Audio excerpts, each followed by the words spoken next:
Terence Sami West ইন্ডিজের coach তিনি বলেছেন, আমরা রিশাদ হোসেনকে নিয়ে চিন্তায় আছি। প্রথম ম্যাচ খেলার পরেই রিশাদকে নিয়ে আমাদের দুশ্চিন্তা ঢুকেছে মাথায়।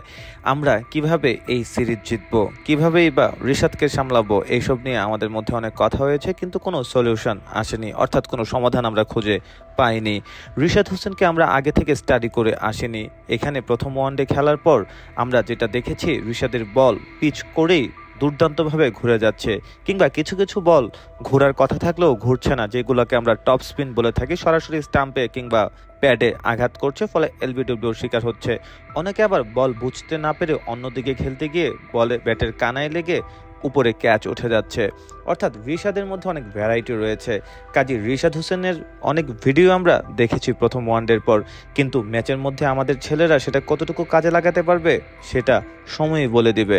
কিন্তু রিশাদ হোসেন যে একজন দুর্দান্ত বোলার পেয়েছে বাংলাদেশ, সেটা বলতেই হবে। বিভিন্ন ফ্রাঞ্চাইজি লিগ থেকে শুরু করে বিভিন্ন জায়গায় সে ডাক পাচ্ছে। কিছুদিন আগে এসে পাকিস্তান প্রিমিয়ার লিগ খেলেছে, এবারে বিগ ব্যাশেও ডাক পেয়েছে।